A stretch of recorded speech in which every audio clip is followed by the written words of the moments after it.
see the metal here that's been tested with 8.5. Right.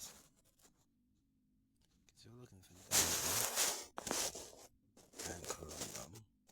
I use the 8.5, but I make sure it's sharp on the edge, because otherwise you have to apply a certain amount of pressure. Depends how sharp it is. Yeah, on the edge. You have to twist it so you use the edge and slice like a knife and apply pressure like that slightly. If it goes into this now, then it's less than 8.5. It takes the metal and it haven't gouges now, then this is harder than 8.5. So you're looking at corundum or upper as a diamond. And then you look at it and you could realize that that's not corundum.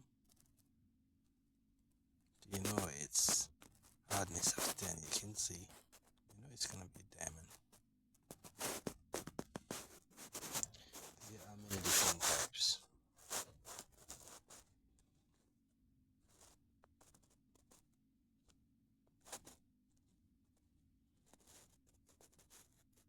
Not looking at the crystal, I'm looking at the mainly characteristics part, which is the characteristics, the texture and stuff. That look, the carbonated look.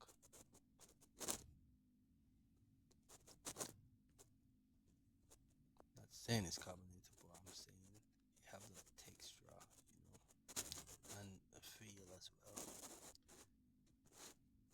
Not necessary. You pick things up along the way, you know. Sometimes you might not be exact right, but then you go back again and you learn. But you can see, let's bring it up close. You can have a closer look.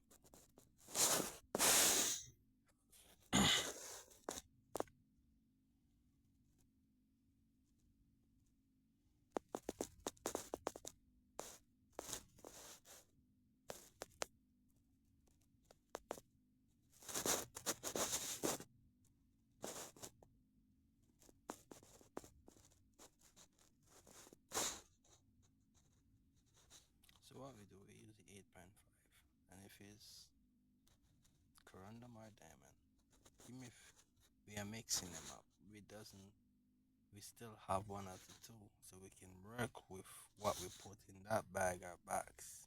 You have to gather things, then you can work with things, you know, because you know you're collecting two stuff, which is gonna be good, because you're looking for stuff within that range of hardness. So it's good to use this the right way to collect things quickly, you know. And then the rest you just have to just study. Or you might have to get hardness tool that's gonna be 9.4 or 9.4, you know, to differentiate corundum, or use them to scratch each other. That's another